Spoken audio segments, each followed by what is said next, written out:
Mr. Governor Speaks. We're broadcasting live from the Ondo State Government House here in Akure.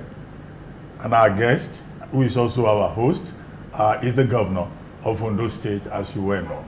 Your Excellency, the Governor of Ondo State, thank you very much for hosting us and giving us the opportunity to have this chat with you.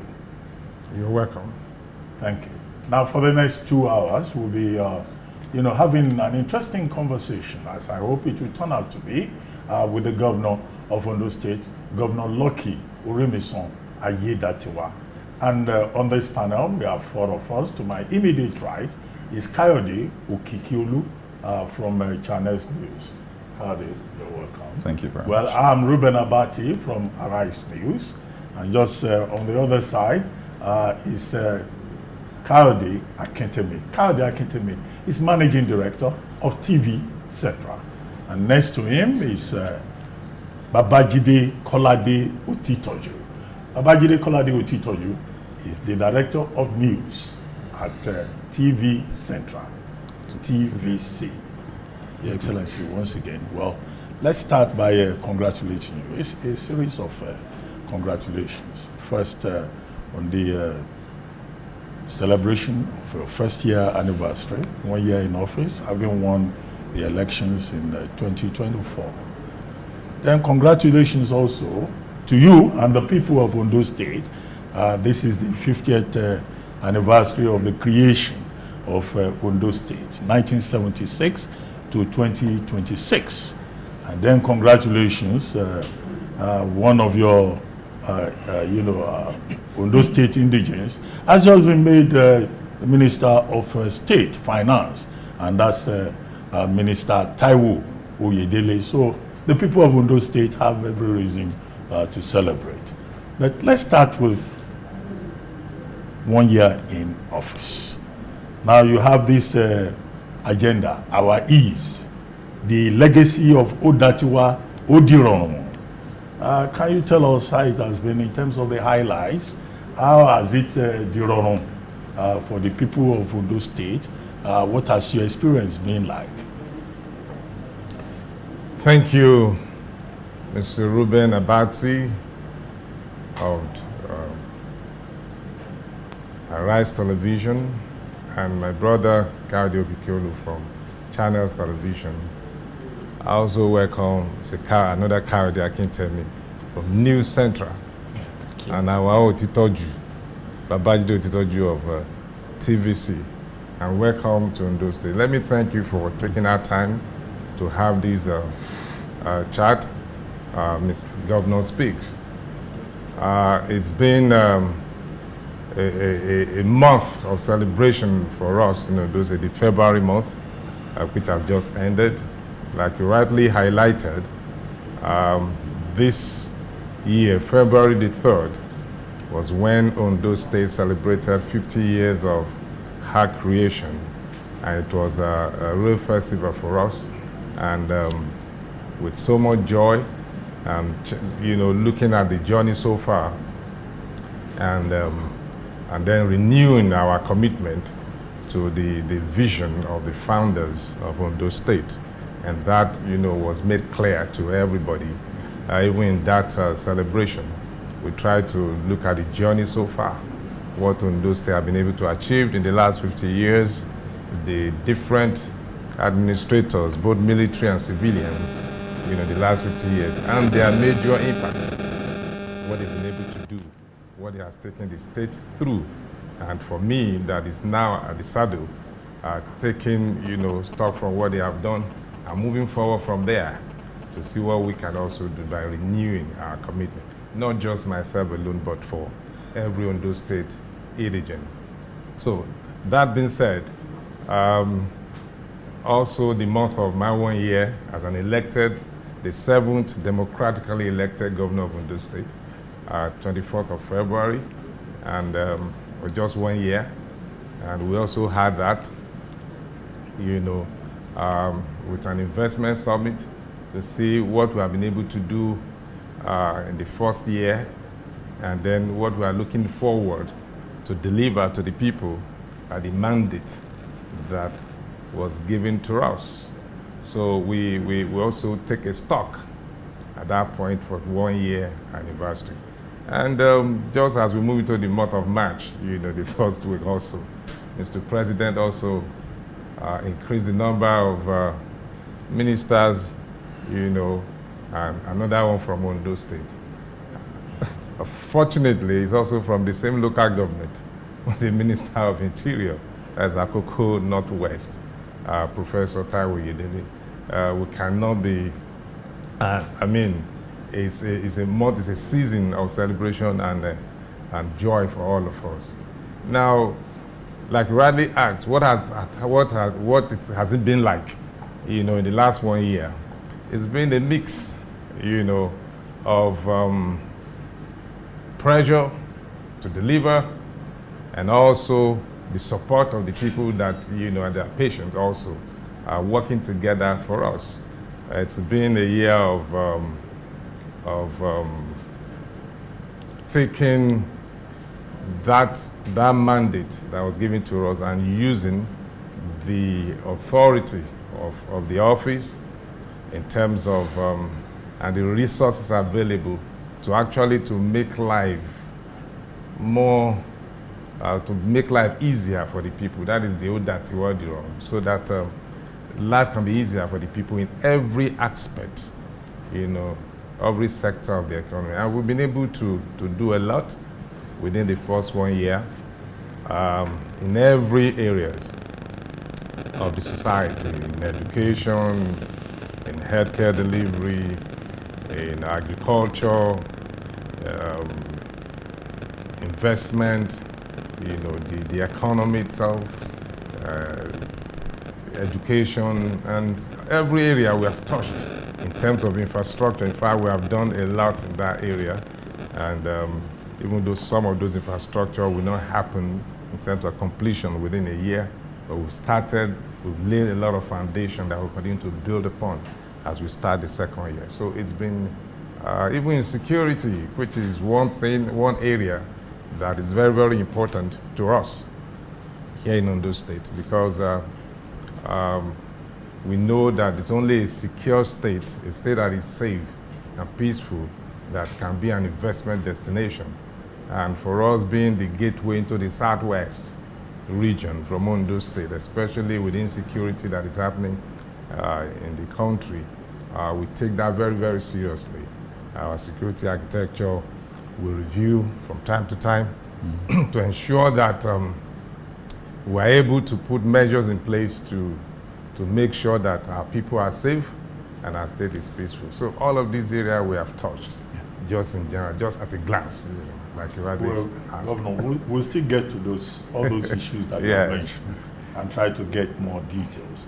But I think one of the biggest topics in Ondo State at this moment is politics. So let's start with politics. Maybe certainly. The question. And I must say that technically you're over 2 years in office, but elected 1 year. So for a lot of people, they still see you as someone who's not new to governance, particularly in Ondo State, deputy governor, then governor. I want you to speak to something that I've noticed. So I took a trip around the state earlier on just to feel the pulse of the people, and I've been gathering just people's opinion about your time in office so far. And I wonder, what do you have to say to those who believe that you're quiet, you're too quiet? In fact, I remember that a brother of your aide, your SSA on strategic communication, had described you as having nothing to offer. So there's that perspective that people have, that is a very gentle, quiet person. So what do you say to those people? And more importantly, what is the evidence you have to show to them that, hey, this is what I'm about as a governor? Thank you, Mr. Gikeolu. Yes, technically, yes, you can say that I'm about 2 years in office, which is right. I haven't completed the unexpired tenure of my late principal, Arakunrin Oluwarotimi Odun Akeredolu, SANCON. May his soul rest in peace. As his deputy at the time, so I won't say I'm new to governance or government, if you like, but at different levels, because when you're in power, there are levels of authority. So as deputy governor, you are there to support. Yes, at his demise, yes, I became governor to complete the unexpired term before I got elected on the 16th day of November 2024.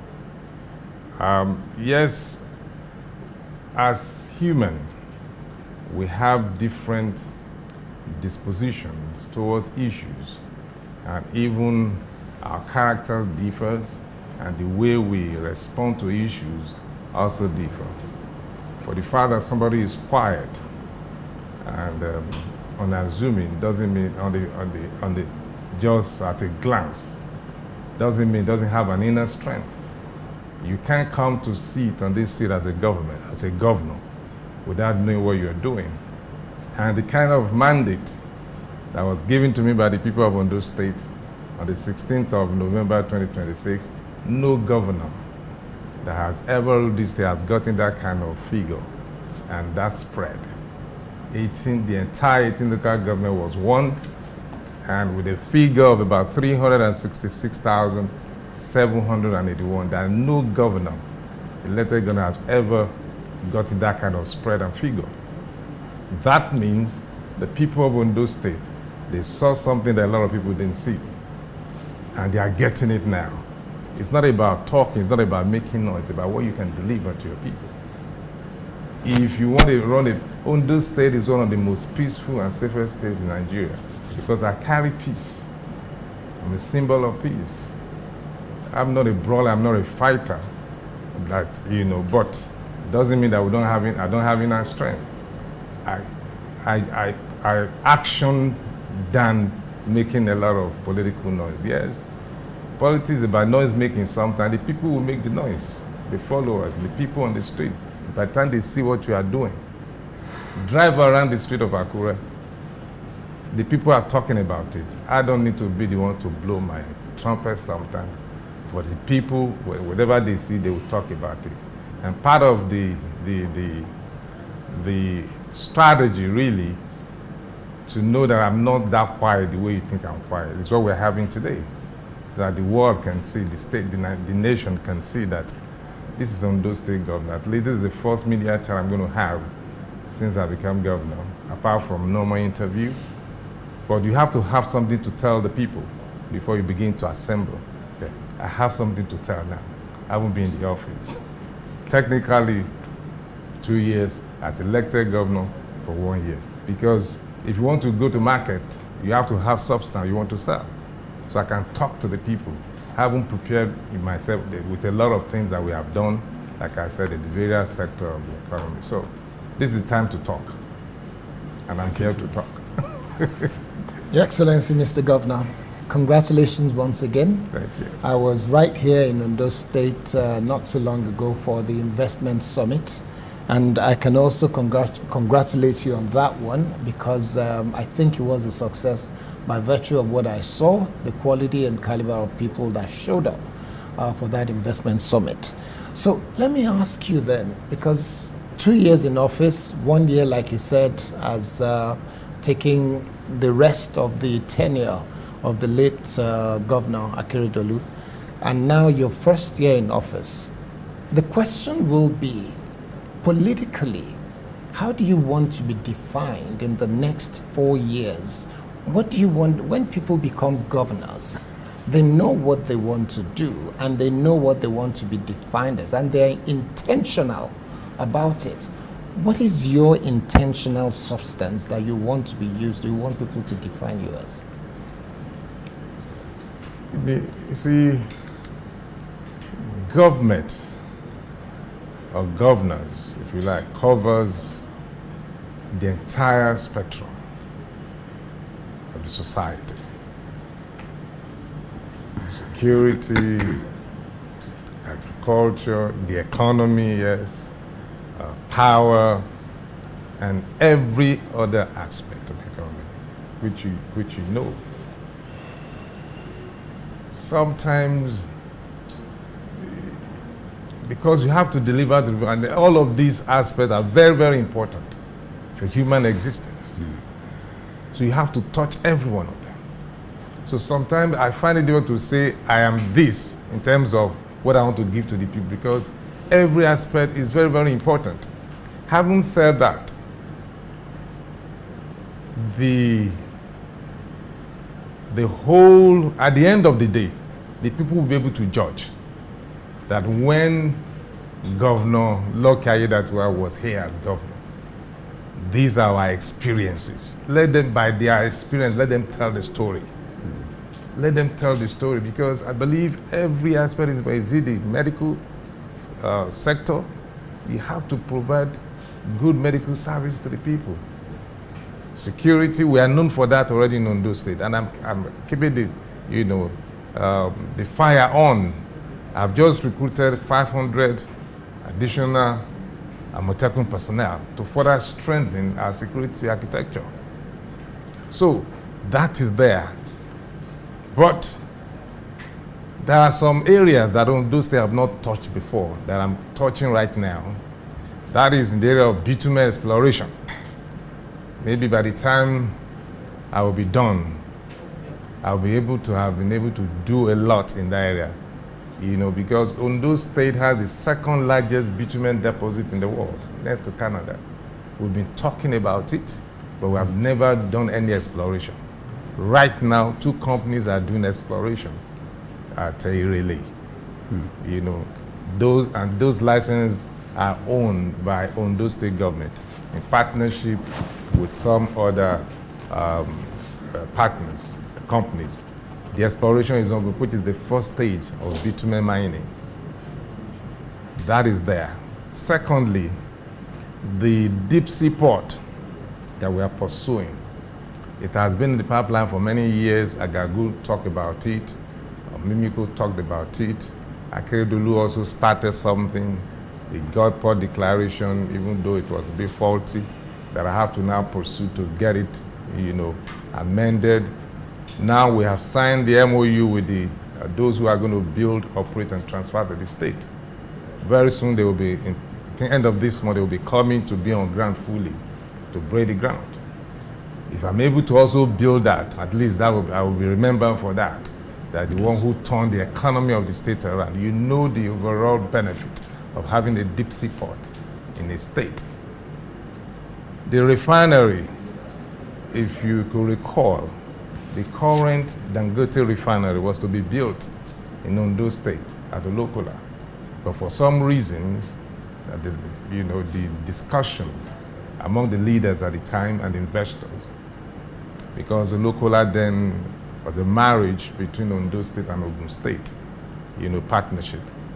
And then for some reason, the agreement could not hold, so Dangote have to move to Lagos. And we have Dangote refinery currently running. We have been here in Ondo State. But we have another one coming during my time. We have just signed the MOU as well. 500 barrel per day refinery coming up very soon. And they've actually accessed their fund, about $50 billion access. They've been able to access that, and they are ready to also move to site to start building. Then we have the Residence Fertilizers Nigeria Limited. They are building a fertilizer and petrochemical plant. We've also signed the MOU.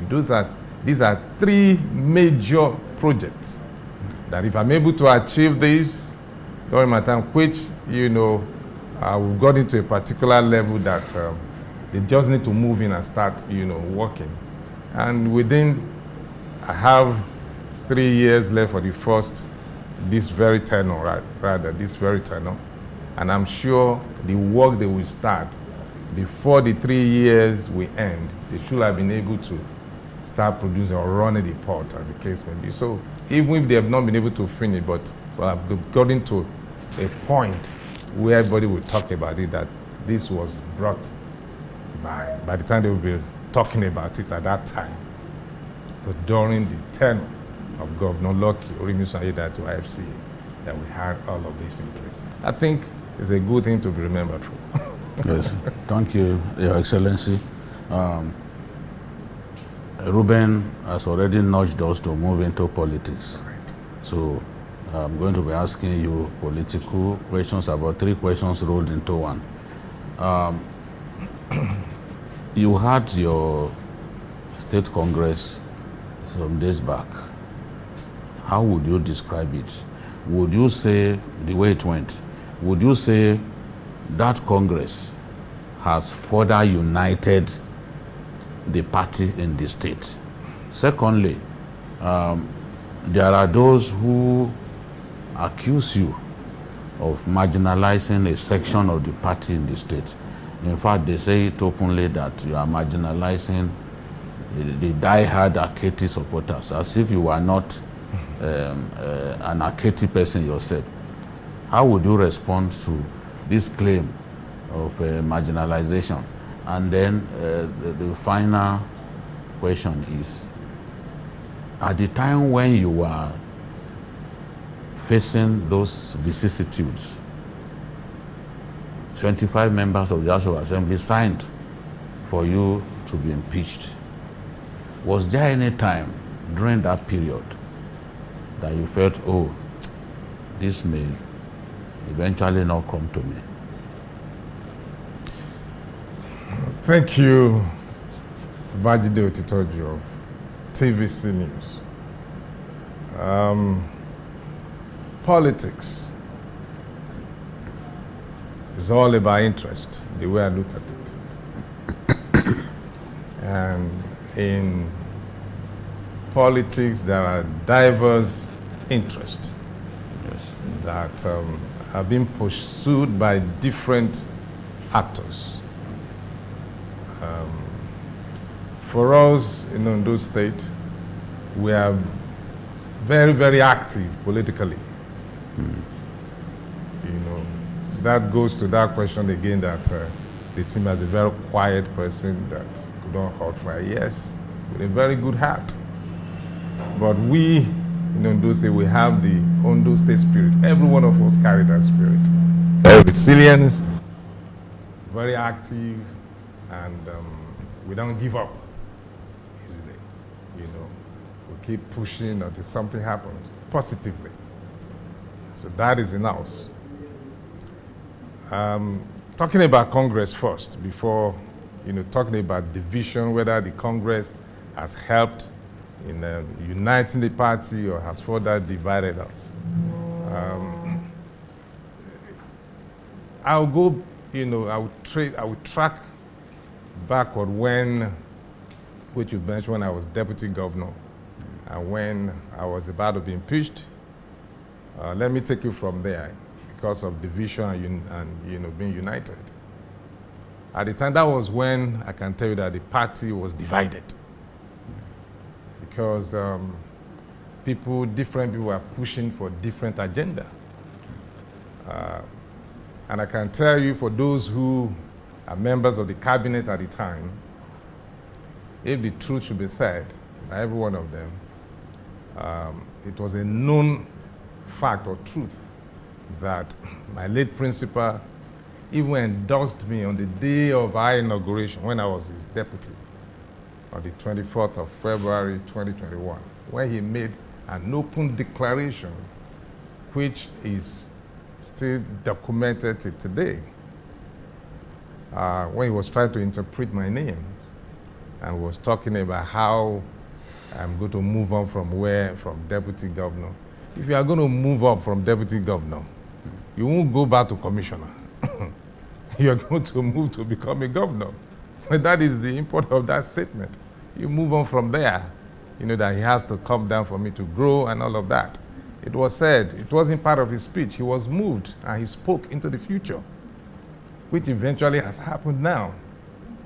That has always been his intention, and sometimes during our executive council meeting, when he just fed up with some things, and we just say, well, if I can't finish all of these, when Lucky comes, he will complete them. So openly, he has endorsed me from day one as his deputy, and within the ESCO chamber, he has also made it known to every other ESCO members that this is the anointed one that will succeed me. But some people don't want that to happen because of, like I said, politics is about interest. Some other persons were, they were eyeing that office, that why should they be him? Why not me? Which is normal. They are being rational. And when the opportunity came, when the governor was ill, so there are all kinds of voices, and one voice say the governor wants to impeach him. Some saying, why? What has he done? There was a division. Yes, So that was when the party was divided. Not even 25, the entire 26 assembly members signed for my impeachment, all of them. And, but I survived it. So to cut the story short, I survived it, and eventually, with the intervention of Mr. President, current President Bola Ahmed Tinubu, GCFR, I want to use the opportunity to also thank him for being a good leader to our country, with all that he's doing, all that he has done, he will still do. So he intervened at that time. We'll be able to, have that house put together in a way, but it didn't end there. Eventually, when my principal passed, and I became governor, the first assignment for me is to bring the party together. And that was my focus, because we were going to election. 4 months thereafter, we had our primary. So I have to engage. I don't forget also I was part of the Akiti team. In fact, I'm the Akiti legacy, #1, if you want to talk about Akiti legacy. So the task was to put the party together, which I did. And we're able to come together one way or the other, give the state barrier, and keep engaging with the people, with the political stakeholders. And by the time we'll be having our primary election in 2024, 4 months after I assumed office, April 20th to be precise, 15 other aspirants contested against me. For you to know how people desire that seat, 15 of them. And we all went into primary election. Eventually, I won. Then the task continued to bring everybody together. And then we all came together and went into the election. And we had a record-breaking election of 18 local government. And so I will say I was able to, I succeeded at the time in trying to unite the party. But because interest is always there, even when you come, the most important thing is that APC must win, irrespective. And we all came together, did the election, I won.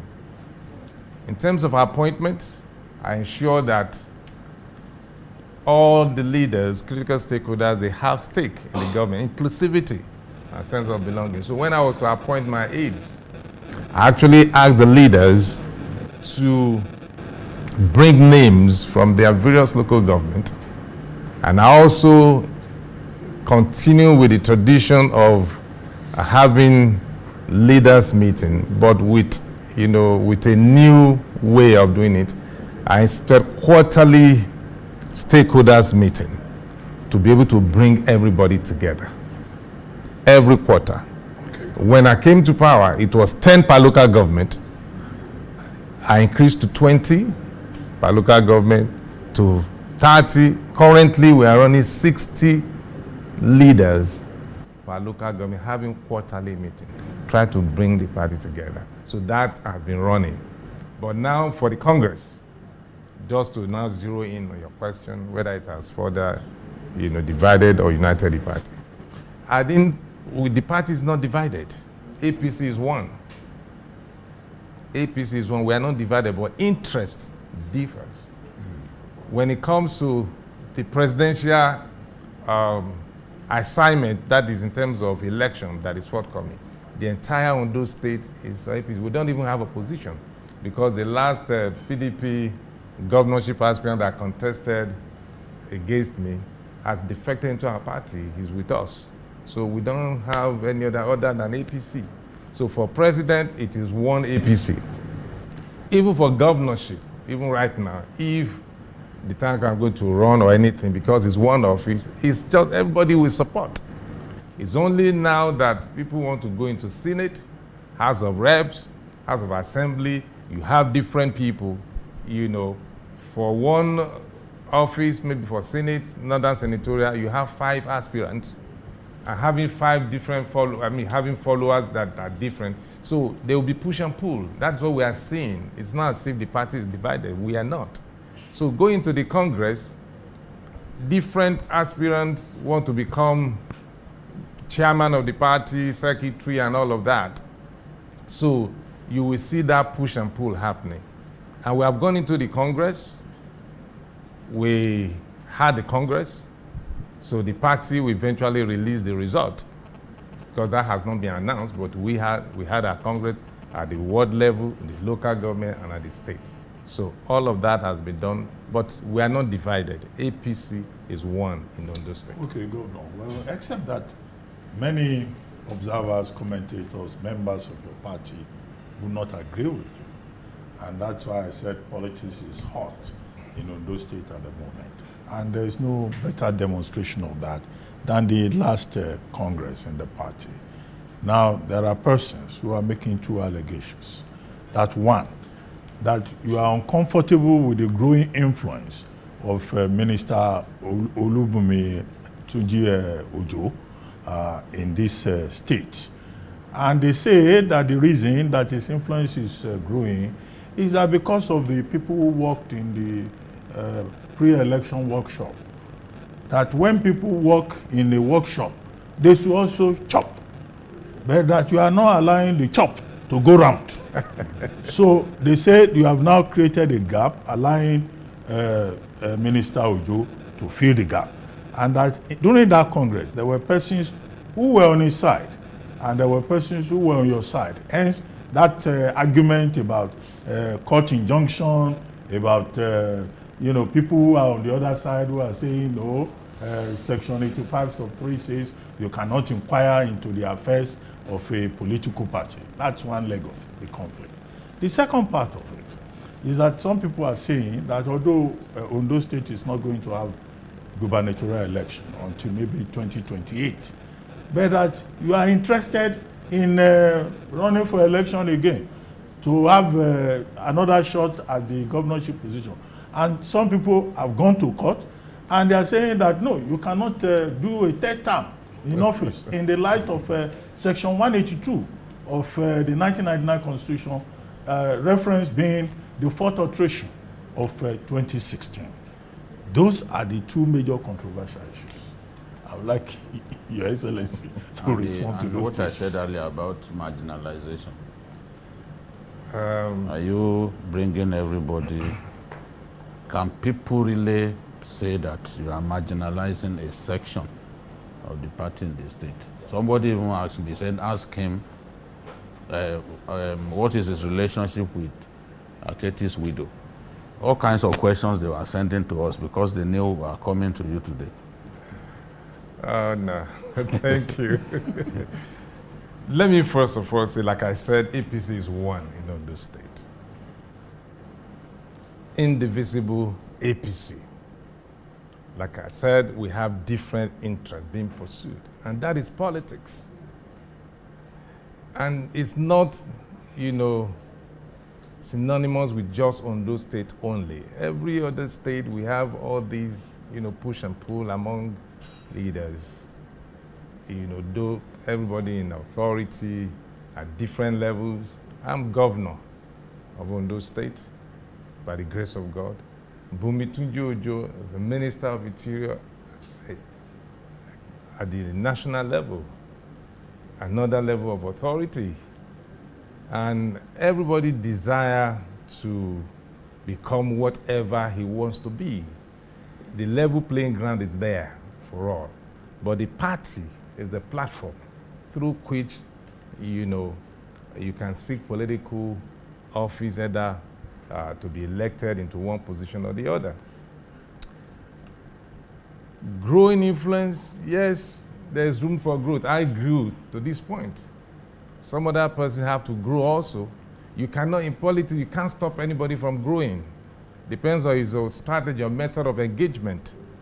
For me, I have no problem with the Minister of Interior. And I don't think he has with me either. Like I said, there are followers who are looking for one thing or the other. and they look at some kind of endorsement from one level of authority or the other. So whoever they think that can, help them to achieve their, desired goal or position, they will tend to, relate with such person. For me, I'm father to all. I have not promised anyone, even as at today, that I have a ticket for you for one elective office or the other. Neither have I said that I'm going to deny some other persons from returning. We will decide when the time comes. The leadership, I always say it. Now, you said I held on to the chop and chop that is not flowing. Some people are grumbling. This is a state. We have a way of running the state. Appointments have been given to a lot of people that some of these leaders nominated by themselves. For example, I have about almost 300 aides. I announced the appointments of all of those, but they were nominees of leaders from the various local governments. There is no ward in Ondo State that doesn't have an SA or SSA. We have 203 wards in Ondo State. Some ward has 2. And they were nominated by the leaders from those states. Don't forget I said quarterly stakeholders meet of 60 stakeholders, leaders, 60 per local government. That is about 1,080 every quarter.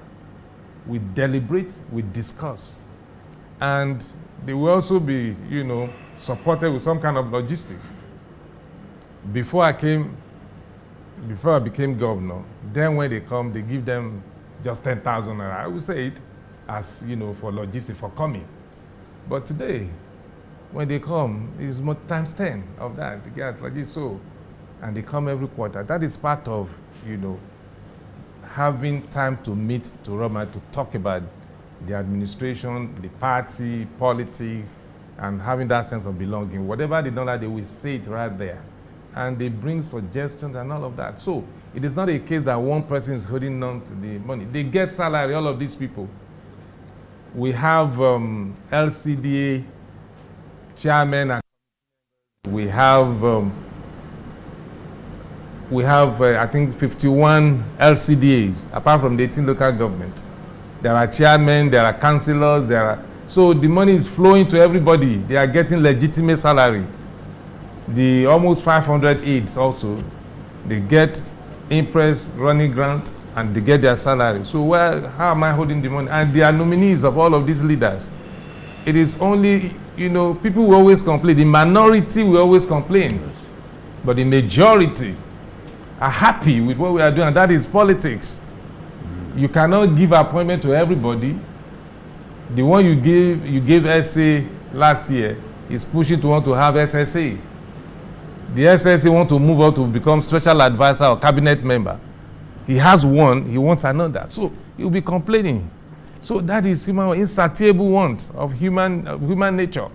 So it's not, they will have to look for something to say because it's about interest and having a way, one way or the other to say something to their own benefit, one way or the other. So it's not a case that we are not allowing the flow of, we have civil servants also run to see that they get salary. So the money is flowing everywhere. 2028. Yes, 2028. Some people are saying, yes, maybe that is their fear.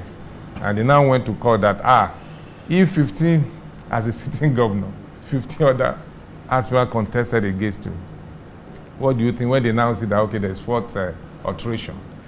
The law that is neither here nor there. Well, the Supreme Court will decide that if I didn't go to court, they took me to court, so I must answer. And the lawyers will also deal with that. That is none of my headache. If you file a case against me, first of all, without being, The court will decide that. But I'm a governor with immunity. The case you are referring to, do you call it, you're also a veteran, do you call it a pre-election matter or post-election? So why should I be taken to court in the first place when the Constitution guarantees immunity for me? It's only on electoral matter that you can take me to court. If I conduct election, maybe I win the election and you are saying it was full of substantial irregularity, you can challenge that. But Supreme Court has ruled that on my election, duly elected, and having been sworn in 1 month after, there's somebody filed a case of something that is futuristic. Where is that happening? And a sitting governor that has immunity, why do you take me to court? So all of that will be decided, because I have not told anybody that I'm running. An election is a process. You first of all show interest, expression of interest. There will have to be a timetable first by the party, and then the umpire, the INEC. All the timetable that have been displayed so far, there is no governorship election for Ondo State. Well, it ends at maybe January 26th for presidential election. So on what basis are you now taking to court, challenging a futuristic, where is the, and then a sitting governor with immunity? But all of this is not an issue to be even discussed right now. Some can discuss it because of their own intention, but for me, I don't see that as an issue right now because the election prayer have not started, so it's not a pre-election matter. I have immunity. Let the court decide what that is going to be. So I think that is what I want to say that. And I think you actually said it. You sort of told us that you're running because you said in this first term. In first instance, yeah, yes. The first term. So that speaks to the next term. But for the benefit of our viewers, some of them who are wondering, what does this section 182 say, the fourth alteration? Sub 3 of section 182 of the Constitution says a person who was sworn in as governor to complete the term for which another person was elected as governor shall not be elected to such office for more than a single term. And I wonder, how do you view your odds? So first, there's this alteration, section 182 sub 3. There is a Minister of Interior. Naturally, people see him as a performer. Minister of Interior, he's done some great work with passport and some other things. You also mentioned Mr. Agbolajayi, who was in the PDP, now in the APC, who was your opponent, scored over 100,000 votes.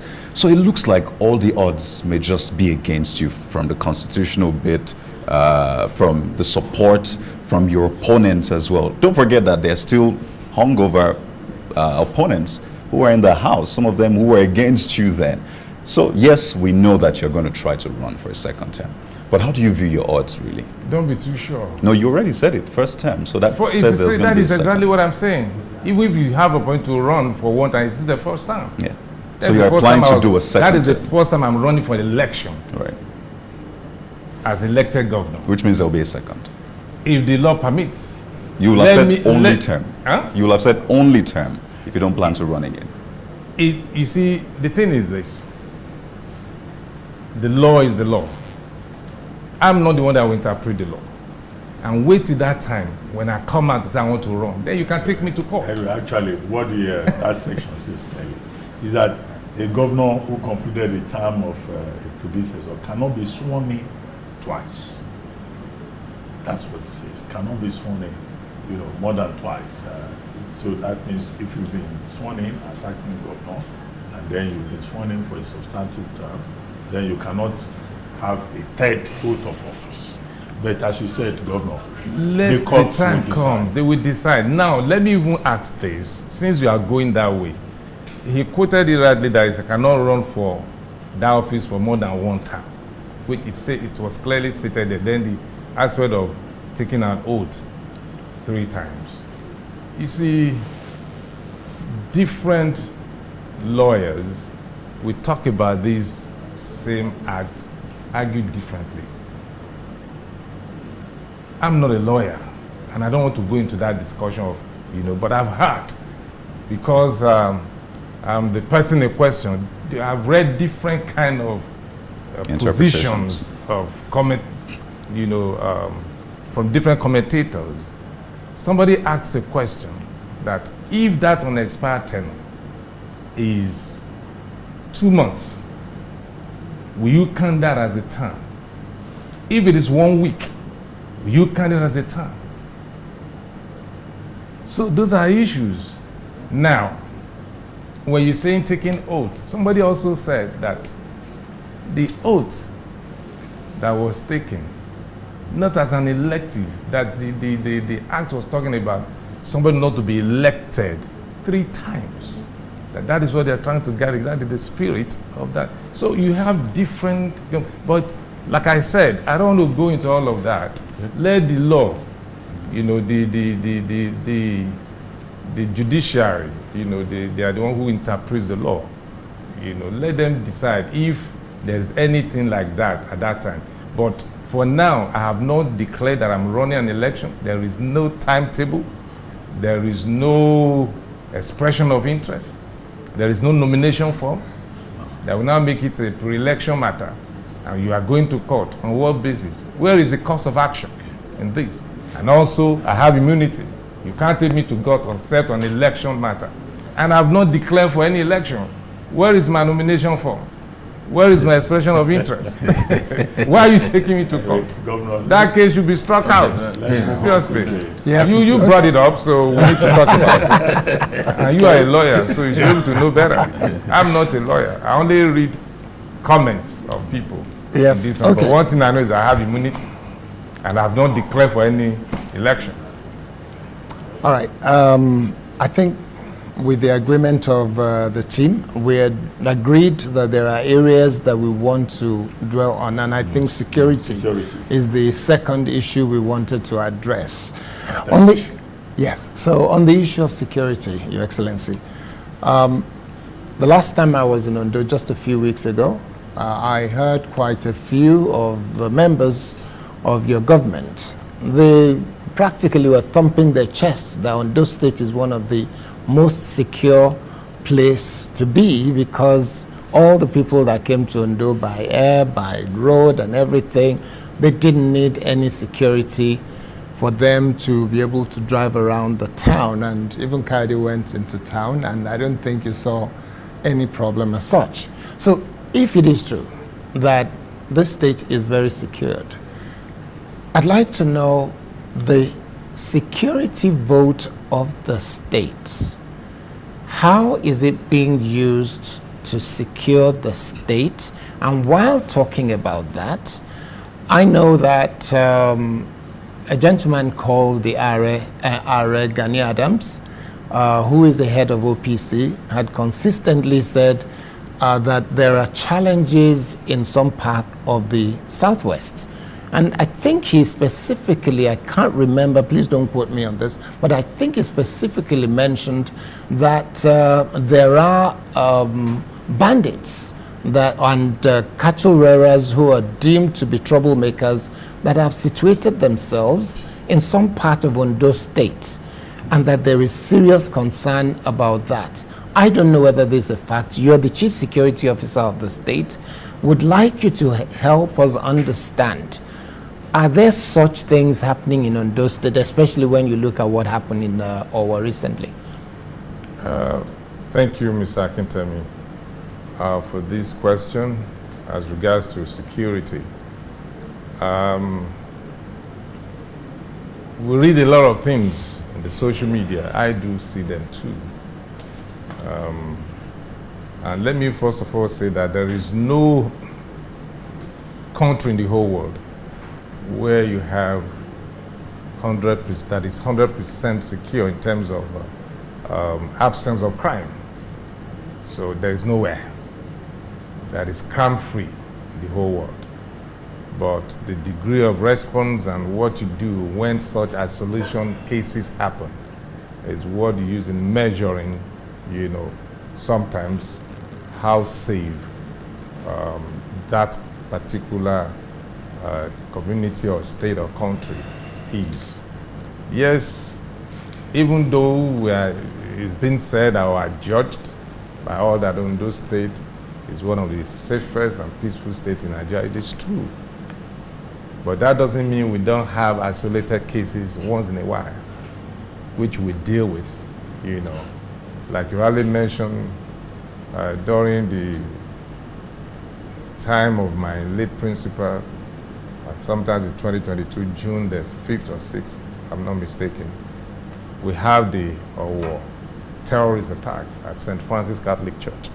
That doesn't mean Ondo State is not safe. That was just an isolated case that we dealt with at the time. And since then, such has never happened again. To have such, you know, massive attack, you know, that claimed life and injured a lot of people. And I also like to mention to you today that the perpetrators are being tried right now because we caught them. They were arrested and they are facing the law right now. They are being prosecuted by the DSS. We supply report our Amotekun and other security agencies that were part of that investigation. And so, yes, we do have such isolated cases once in a while. The cattle rearer and the farmers clash, yes. There's no part of the country that doesn't. We all eat meat. We eat, you know, cow meat, cattle. They move them from one location to the other. And the bid to feed them, moving them, even though we have grazing law, open grazing law rather. They still move their cows. They go. Sometimes they run to some farmer's farm, eat all the cassava and all that. Then we have a law that says you have to compensate the farmer. And that is being implemented. We arrest, Amotekun arrest cow, we take them in, and the owners will show up and they will pay compensation to the farmers. That is running. So we're doing that so that the farmers will not, you know, take laws into their hands also by killing the cows. And you know, when you kill a Fulani cow, they will come back to, you know, retaliate because they value their cows as if they are human. So to avoid such, and they also have been cooperating, that once they violate the law and allow their cattle to eat, to go into somebody's farm, they pay compensation to the farm owner. So we are managing all of that. Yes, like I said, there are isolated cases. Just of recent, had to show. Some gun runner went in there, unknown gunmen, during a night vigil, took hostage of about 5 people, which have now been released.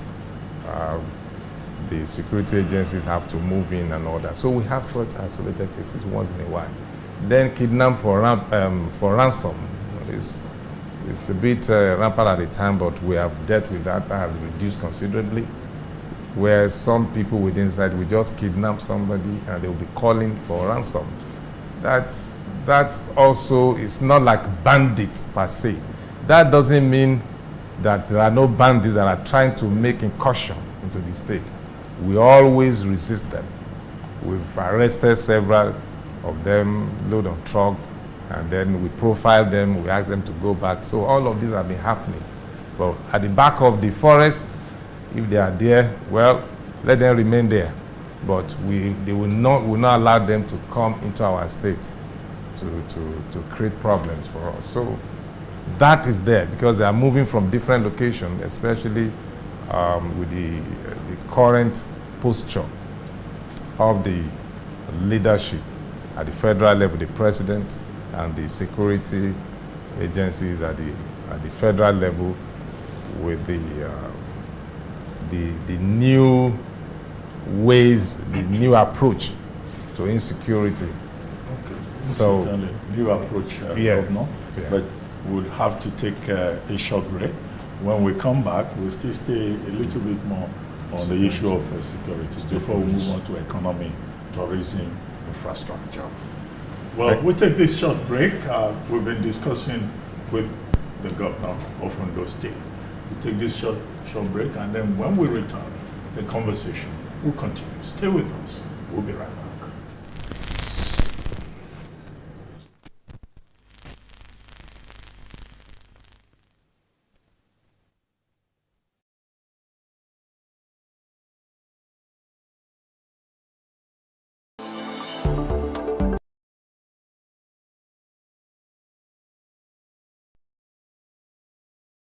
Ramadan, the ninth month in Islamic calendar, is here again. This is a wonderful time to learn more about Islam and give to the cause of Allah. It's also a time when extra emphasis is on charity and good neighborliness. From the first day to the last day of Ramadan, join us on TVC from 3 to 6 a.m. every day for Ramadan Kareem, recitation of verses in the Quran, tafsir by great Islamic scholars. Ask the Sheikh for clarity on Ramadan and Islam.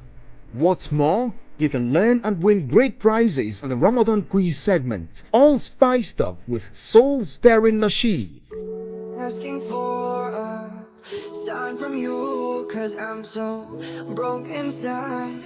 Ramadan Kareem on TVC from 3 a.m. to 6 a.m. every day in Ramadan.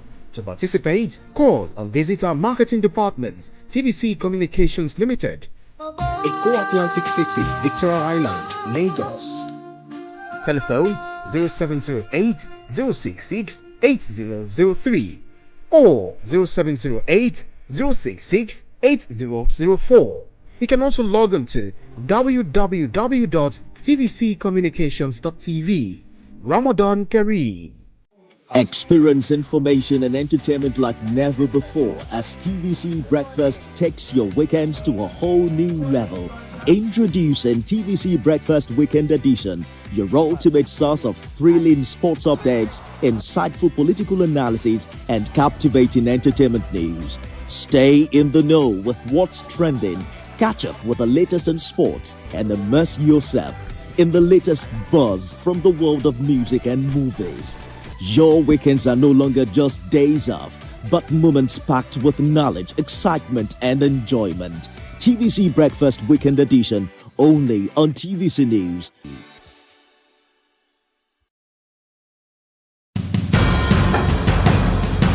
Information is power, information is security, information is knowledge. Unlabeled to believe that working people around the world have real questions of their own. They want to know how the world of work operates, what it means to the employer of labor, how policies affect workers in the workplace. Unlabeled, I ensure we engage effectively the organized labor, organized private sector, and government to get out of them information workers are in need of. I am Sharon Ijason, asking questions that make you get sense of the workplace.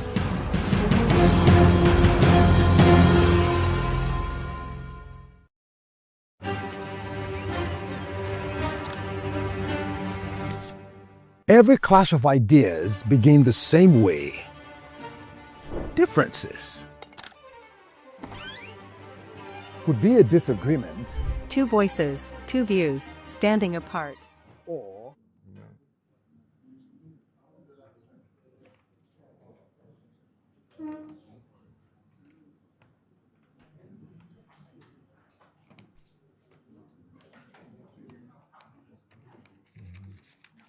Yeah.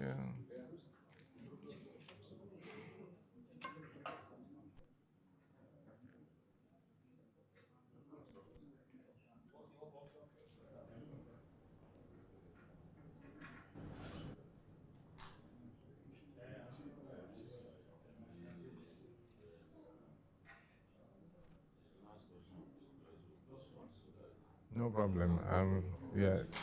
Yeah. Mm-hmm. Yeah.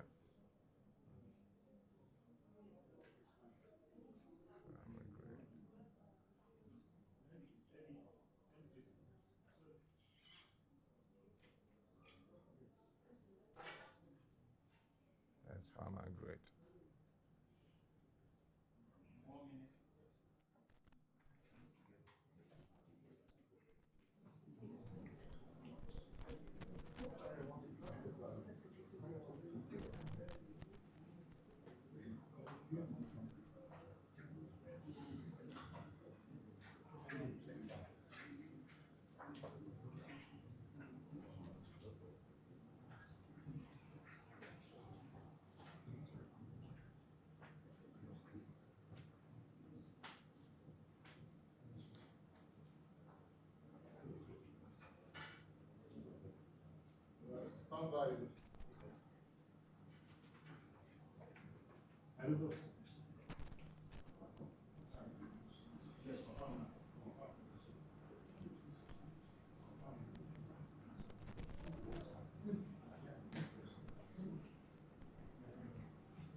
Welcome back to Mr. Governor Speaks. And if you're just joining us, we're here at the Ondo State Government House.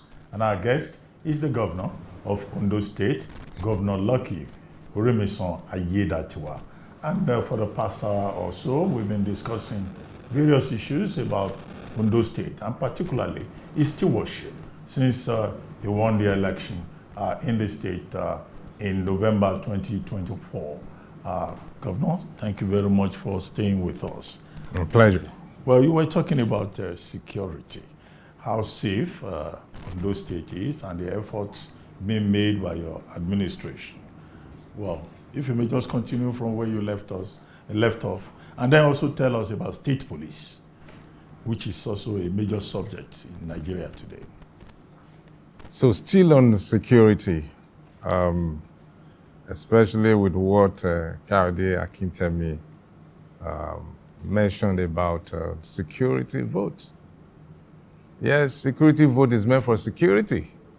That is just the simple answer. Yes. But when you say security, security covers different areas. You talk about logistics for the security personnel. You talk about the intelligence gathering, equipment, and all of that.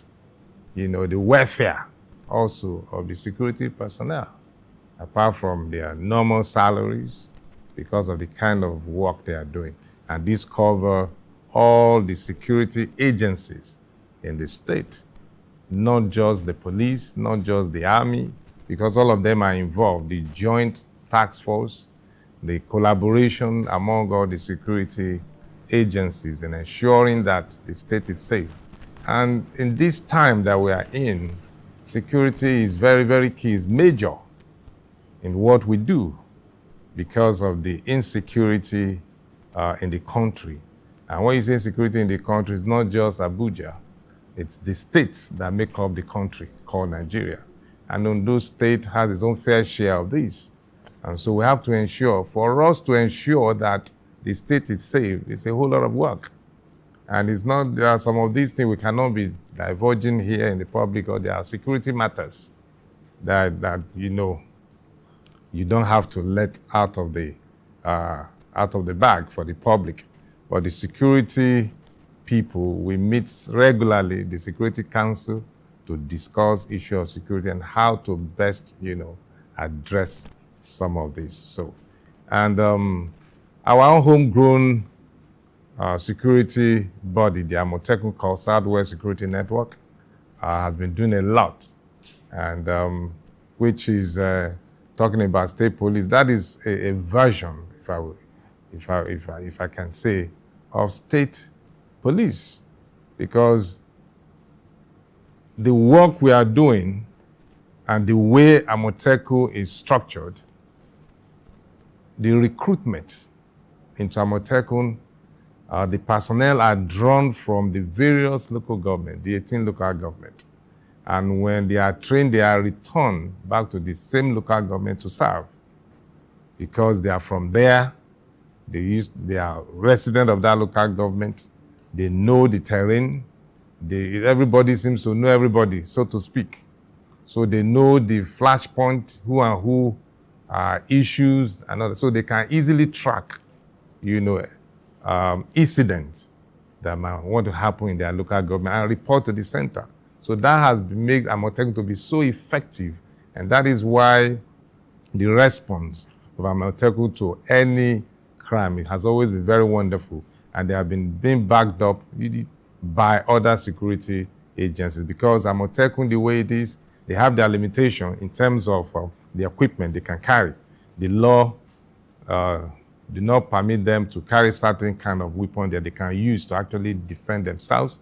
That is why they work together with some other security agencies like the Army, the Civil Defense, and the police that are empowered by law to carry certain sophisticated task force. Yeah. So, and once they get intelligence on operation, and they connect and then they move, and that is why we've been able to, you know, stem the issue of insecurity in Ondo State. Synergy between them, the Amotekun, and the security part of OPC.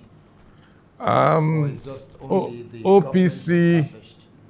OPC is a different body, do a People's Congress, a social, non-political group. They have their own, like every other organization. It's not as if there is an MOU, an agreement, written agreement between Amotekun and OPC, but there's always collaboration. That is the area we don't want to talk in the public, because intelligence gathering, you have your people, informants, they can belong to one organization or the other that get in information about happenings in areas.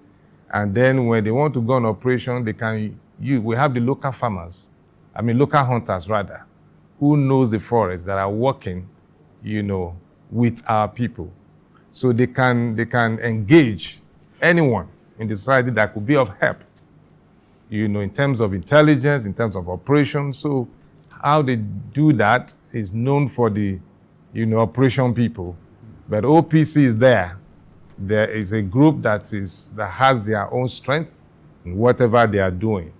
The engagement, every man on this, ordinary man on the street can be a security threat. It can also be a security support. Because he might be the one that saw something that moves around some people, then you just engage the person. And he would have certain information that would be of help. Newspaper vendor can be of help in terms of security. They go around so just the woman roasting corn by the roadside can be of a very great importance when it comes to security matters. So security is vast, very, very.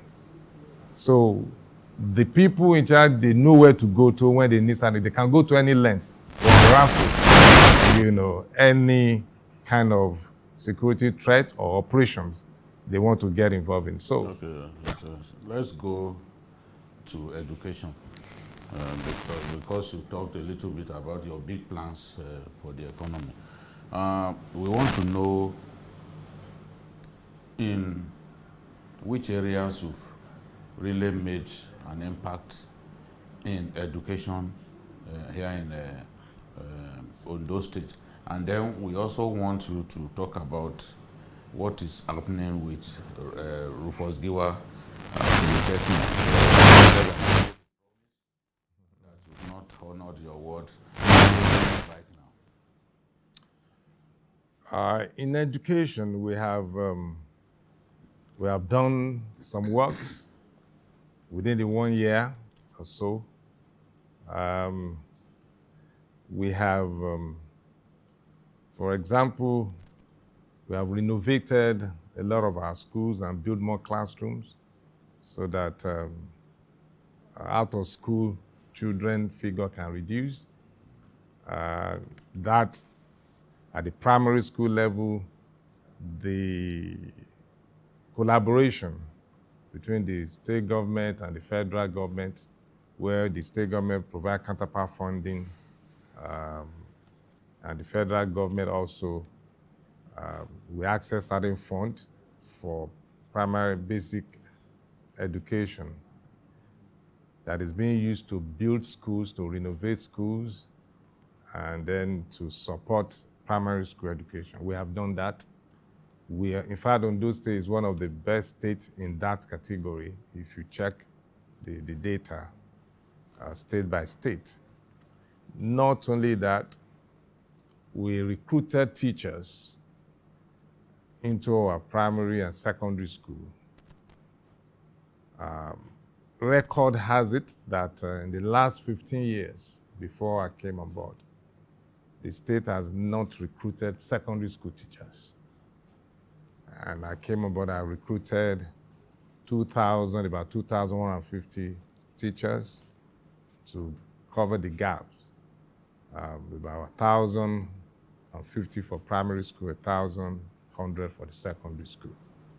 Aside, we've also, our technical schools have been renovated, and like never before, enrollment has increased in technical education that before now that has been very, very poor, because we're trying to emphasize skill development, being trained in the area of skill acquisition So our technical colleges are having a new leaf right now in terms of renovation, equipment, and teaching styles, and enrollment has increased.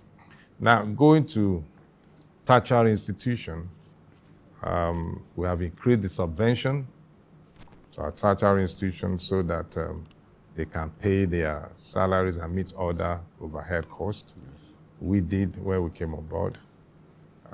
Twice now. When I came in before my election, I did. And then when minimum wage... How much was the subvention before you intervened? The exact figure I don't have offhand, but I know something has been done in that area. And our tertiary institutions, they are managing what they have. And we have gone ahead also to remove all leakages and wastages by doing biometrics, accreditation for staff and all of that, because we need to be prudent in managing our finances. And let me also say that we have been adjudged at the best state in terms of fiscal prudency among all the states in Nigeria, financial discipline, to ensure that processes are put in place for spending, and the resources are limited. We have to make wise use of them to avoid wastages and leakages. So all that has happened to the 4 tertiary institutions we have: Olusegun Agagu, University of Science and Technology, University of Medical Sciences, Adekunle Ajasin University, and the Rufus Giwa Polytechnic. Now, talking about Rufus Giwa Polytechnic that you mentioned, in terms of issue promises made and all of that, let me say that is a major problem, one of the major problems inherited by this administration. We believe that government is a continuum. Yes, you don't push blames. Once you are decided, you have to fix the problem. And that is why we are elected. Leadership is about providing solutions to problems. So there's a major problem in Rufus Giwa Polytechnic, overstaffed and all of that. But we inherited that, and as at the time I came on board, then as acting governor, they were owing about 11 months' salary. And they have not had convocation in the last 12 years. Oh. Accreditation for courses were not done. So it was a major problem. You can verify all of this. As acting governor, then I paid the first 3 months, remaining 8 months. And as governor, I have paid another 5, remaining 3. And don't forget, spending has to be tied to budget. And when I give them money for the convocation so that those who have passed out can also have that feeling that, okay, they did the convocation, accreditation for their courses, I paid for. Then during the convocation, I promised them that the remaining 3 months will be paid. I did make that promise. So if out of 11, I have done 8, I will do the 3. But they are not patient enough. And this is the first quarter. We are running this budget for this year. This is the first quarter. And I told them this will be done within the first quarter. The first quarter is a promise that has to be done. Keep it. So they just need to be patient. That's about Giwa Polytechnic.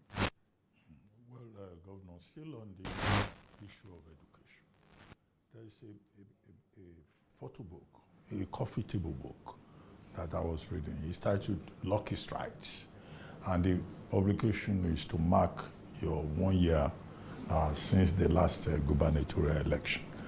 And I saw that in the various senatorial districts, such a long list of schools that you had to renovate. Some of them in very poor condition, before and after.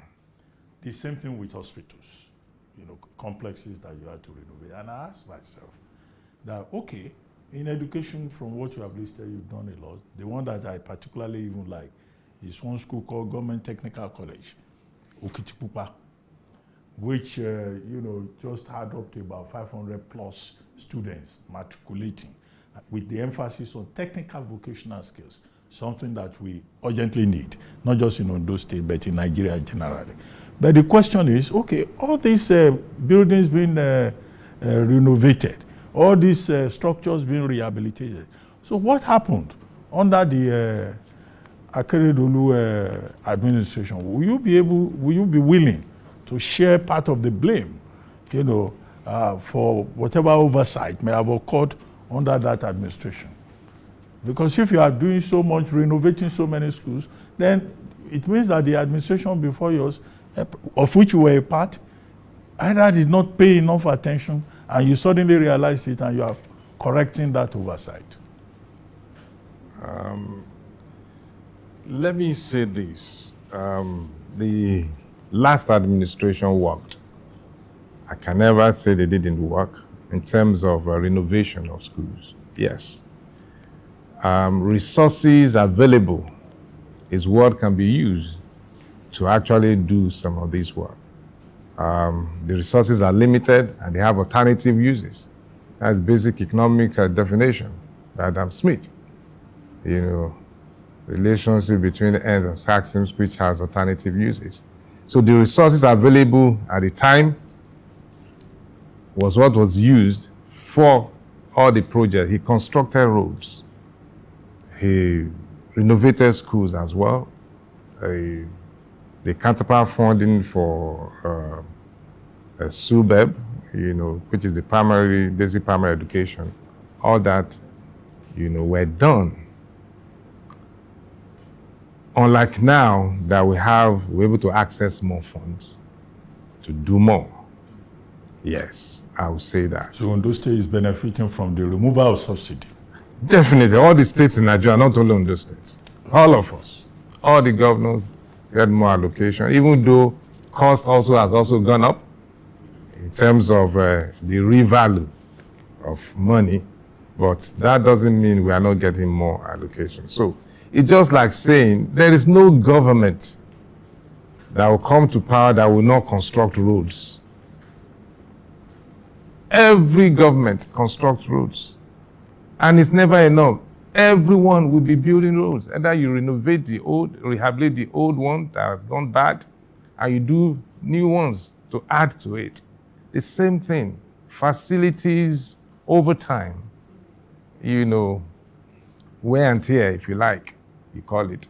So that is what is happening. Some during his time were not bad. They were being managed, but now we need to renovate them. It has gone bad as a reason of use. So those are the things that I can say happened. We've done a lot, really. He did some, we are doing a lot because of the resources available to us and the mindset towards some of these things. Every leader comes with his own mindset and what he wants to achieve. So that is basically what has happened. It's not as if it didn't work. I was the deputy governor. We commissioned a lot of renovation of schools. And then the area, so don't forget, we have 18 local governments. 18 local governments with a lot of schools. New classroom have to be built and renovate the old one, teachers' classroom. Those are some of the things you see. Apart from, well, let me go into primary health care. It's the same thing. We renovated a lot of our primary health care centers, across the state. So basically, he built some, and I'm building some too. It's natural because to whom much is given, much more is expected. Ondo State last year was top 10 states in terms of FAC allocation, got almost 200 billion naira. That's what Ondo State got. So out of 36 states in Nigeria, Ondo was top 10, in fact, number 10. And I know you're working on a budget, 524 billion naira budget, which you call budget of economic consolidation. So naturally, expectations are high from the people of Ondo State. But I need us to tie the issue of security well, because there's still a couple of concerns I want you to address. And I want to put a face to these issues. Yes, you mentioned, or I think we referred to the protest by the people of Ishuakoko in Akoko Southeast, where they blocked the highway on Wednesday. Why? Well, it had been a build-up, but it came to a head when one of the community leaders, Ojogbara, known as Obesere, was kidnapped and killed. A farmer, Ben Daniels, was killed along Agula Farm on Monday in Akure North. Wednesday, a farmer, Adeshida Daniel, was shot, his wife kidnapped in the Sagba community, Akure South. I think you made mention of some church members who were kidnapped as well. But what we understand is that ransom was paid before they were rescued. We can also talk about the Alagamo community who was killed last month. And I want you to be very frontal, right? I want you to be frank with the people of Ondo State, some of them who are a bit concerned. Who is attacking these people? Who is responsible for these things, and why? Do you know why? Thank you. We're now, yes, you still drawing us back to security issues, which is very just to tie it yes, to tie it, yes. Those cases you mentioned, like I said, there are isolation cases. These are not a bandit attack, as it were, because when bandit comes in, they destroy, they kill. For no cause, they don't take ransom, they don't do anything. They just, come in and just displace people and, like what happened at St. Francis Catholic Church. They didn't take any, not even handset or phone of anyone. They just came in and just blast the whole place with grenade and all that and left. The cases you mentioned, for example, the traditional that you mentioned, far into some remote area in Akure North. Don't forget that when you hear Akure, a lot of people think about Akure, the capital city. Akure is big. Akure North, we have farmstead that you have to travel by, not by car or hill out, by bike for 3 hours to get to somebody's farmstead. And some things do happen in such locations once in a while.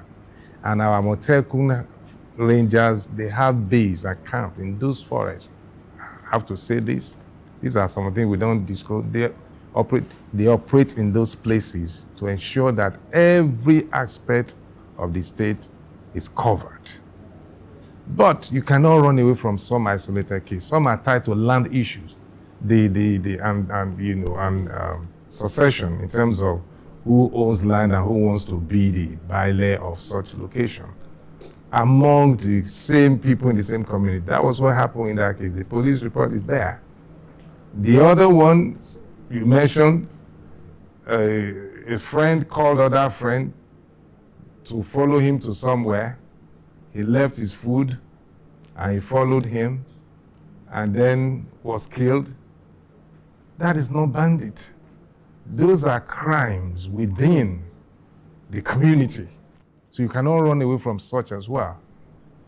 Those are some of them, but by the time they will put out the news, for some reason known to those who write all this news, they make it look as if there is a big problem in Ondo State. But the security agents have the facts about some of this. It's crime, and the perpetrators are criminals. That is it. That is so no terrorists. You say no terrorists or bandits operate in Ondo State. Terrorist operation has not happened after the Owo massacre. We've not experienced any terrorist attack.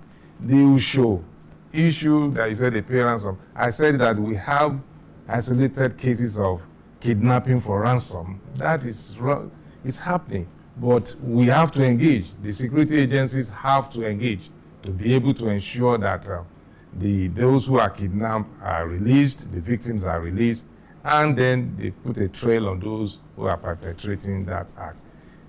A lot of kidnappers are being arrested in the state. They don't write about that on the news. You can ask from the police and from the Amoteco. They are arresting a lot of them. And that is why kidnapping has reduced. It used to be almost like a daily thing at the time. But it has reduced considerably, even right now. But isolated cases, yes, some of them still take a risk. But the law will catch up on them because we will get them arrested. I can tell you that we'll smoke them out of their holes. All right, Your Excellency, back to education.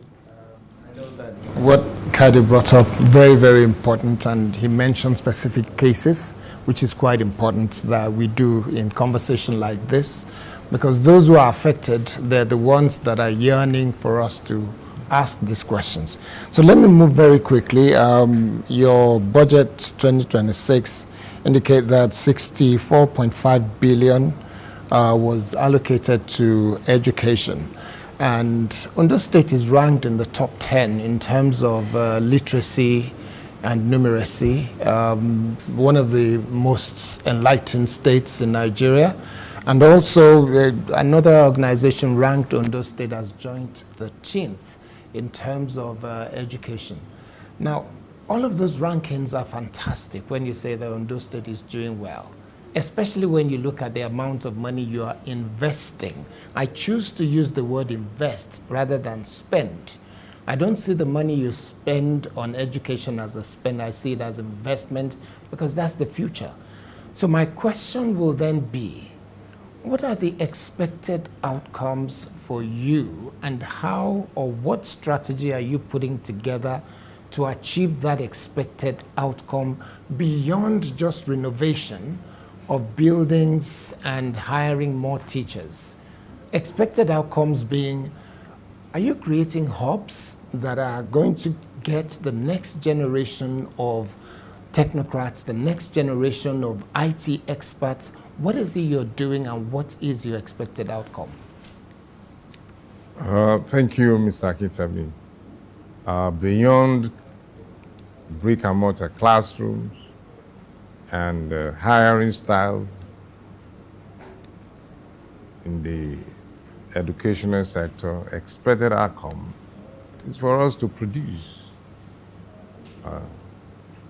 primary school, secondary school graduates, if you like, that are taught very well and can face the next level of education.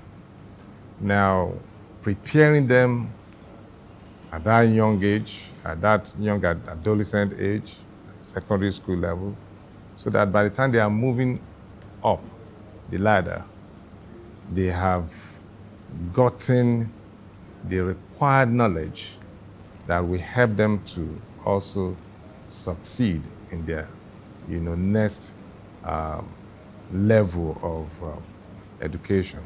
Now, we've also put some skill acquisition center in place, and we have this slogan in Ondo State among the youth, one skill. Not just being taught about normal, being taught just the subjects only. You need to have a skill, and we are preparing them for that as well. So that any of our youth, they must have one skill or the other. Yes, not all of them will be able to get to that point, but at least that window is there for them to be able to access. And we're encouraging them also to do that. That is why I have Senior Special Assistant on Youth Empowerment and Job Creation, and a lot of other, the Commissioner for Youth, a very young person also that can relate well with the youth. So the outcome is to produce a vibrant, educated youth.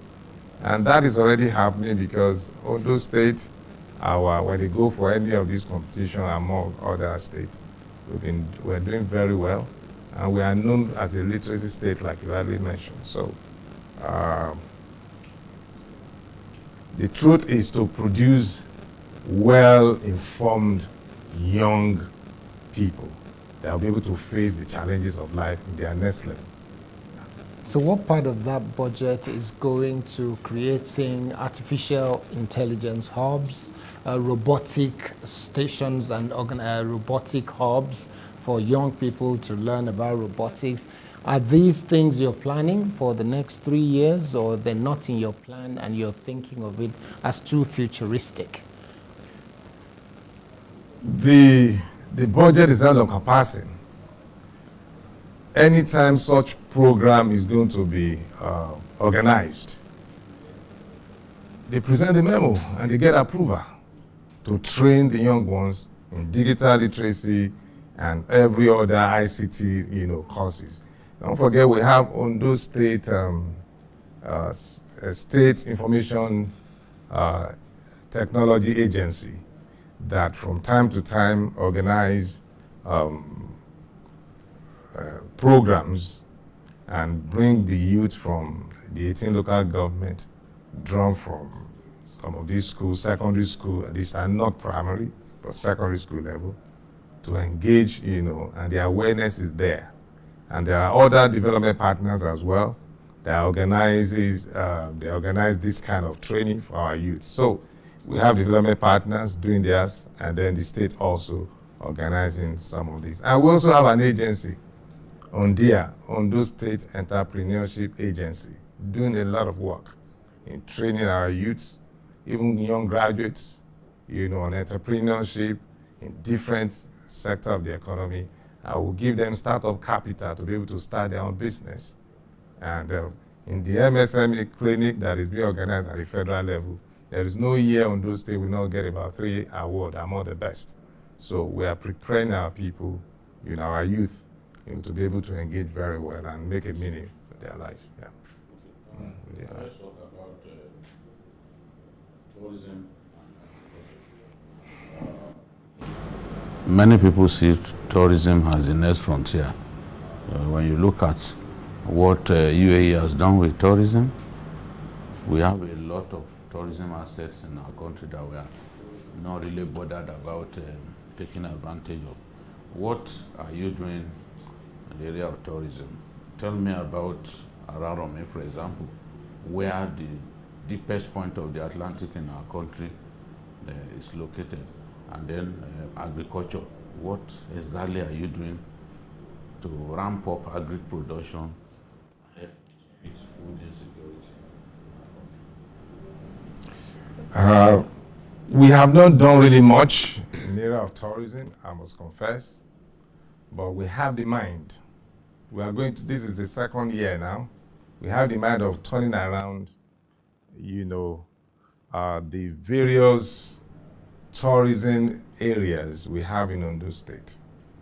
It's not as if we've not done anything at all. We have been showcasing. That's what we have been doing. I've had 3 different events at Araromi Beach, just to showcase that to the entire nation, to the world, if you like. We have a place here, a virgin place that is looking or waiting for investors. And we were able to also do that during the investment summit. Right now we have 2 or 3 partners that have signed with us that they want to develop Araromi Beach. So it's not as if we have done anything, but we have been able to showcase that area to the world. The same thing with Idori Hill.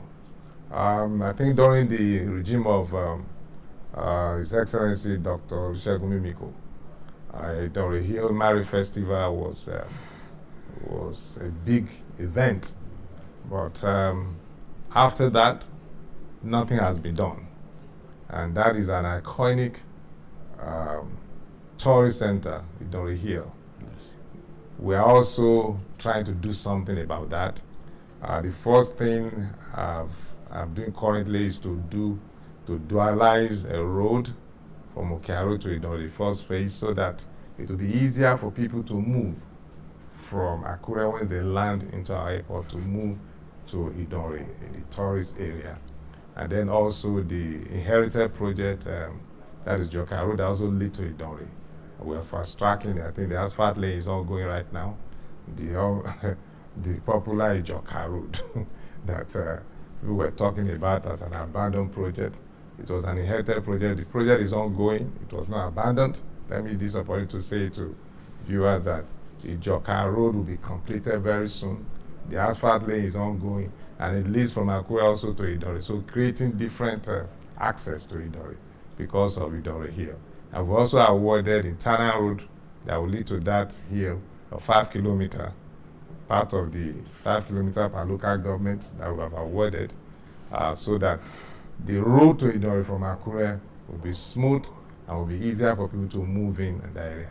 All of that we have been put in place so that people can access the place with ease and have fun, Even as it is right now, record from the Commissioner for Culture and Tourism was saying that the number of people visiting Idori Hill in a day is over 1,000, even as it is right now.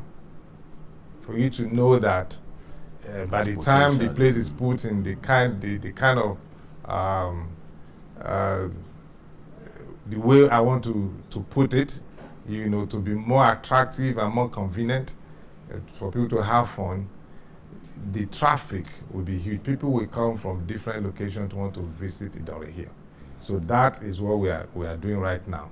But in terms of major projects in that place, nothing much apart from showcasing and building infrastructure that will help, so that by the time we'll be having this kind of time, maybe, I don't know, let me say by the time I'll be doing my second year, concluding the second year in office, to tell also the world what we have been able to do, it will be a different story concerning tourism in Ondo State. That is what I would say for now. Yes, agric. Agric, yes. Ondo State is a leading cocoa producing state in Nigeria. About 40% of the total cocoa production in Nigeria is from Ondo State. We are still maintaining that lead because other states, are also doing something new, like Cross River is pursuing us seriously. We can't wait. We are supporting our farmers in that area so that we can continue to maintain the lead. Of recent, we gave lands to our farmers. Even though the land belonged to government, they encroached into it. We went to court. We won the case, got the land, but have to leave it for them. But for them to know that the land belongs to the state government, but you can have it as your cocoa farm. So we are supporting our cocoa farmers. Apart from cocoa, palm plantation is being supported. We call it the red gold, because we believe that aspect, that kind of crop is very, very important for us in the state and also in Nigeria, because of the benefits of that. But what we are doing is to provide an enabling environment for individual investors to invest in agric in Ondo State. It's not as if the government is actually going into it by itself. We have stake, we provide the land, we provide the security enabling environment, and the government has a certain percentage from that. We have just declassified about 100,000 hectares from our reserve, forest reserve, for agroforestry. And out of that 100,000 hectares, in the area where we used to have the so-called bandits, where the criminals normally hide in the forest, we have declassified that now for agribusiness.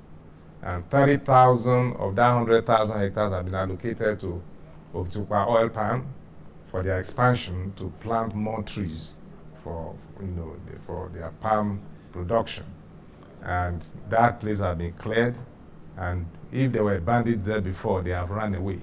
So that is turning the forest into a business area. But agroforestry, because of climate change, where you just have to keep green and all of that, but it's agroforestry because they are planting agricultural economic trees that will be sustain the environment and also support the economy one way or the other. So we are doing a lot, and with other different agricultural programs like Freela, where we acquire lands and give to some investors in different parts of the state. So for agric, we are doing very well in agric, and we are supporting that, the best way we can for now, and we will continue in that stride. Okay. Well, there's two quick things about sustainable revenue mobilization.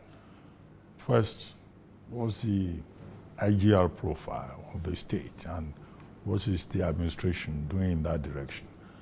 Second part of it has to do with oil revenue. The Ondo State Attorney General has been very active writing opinion pieces in the last 1 week or so about a place called Eba Island. He's been quoting maps, quoting colonial records, archives, and all of that, all with an intent to say that that Eba Island belongs to Ondo State, and not Ogun State. Not Ogun State. He's saying it's not Ogun State, but in the spirit of brotherhood and friendship, two can share I mean, what efforts, is the administration making to sit down at the table with Ogun State and resolve this matter amicably? And beyond that, the federal government also has an interest in it, being an island and all of that, and mineral resources. As the state reached out to the Boundary Commission and the federal government to see how this matter can be amicably resolved, because those of us from Ogun State, whichever way it is resolved, the two can share. Instead of Ondo State taking everything away, it can be amicably resolved. Well, let me thank you so much, Ben Abati. In terms of IGR, let me talk about that before I go into oil politics. In terms of IGR, we are improving.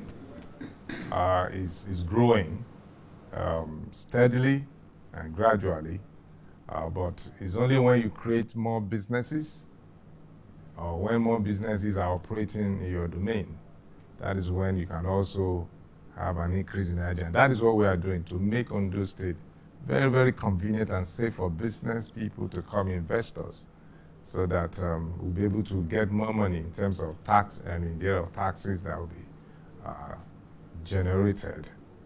In terms of figures, before now, I think it's about 3 billion a month, but now we're moving to about 5, thereabout, an upward movement since I came on board. So that is happening.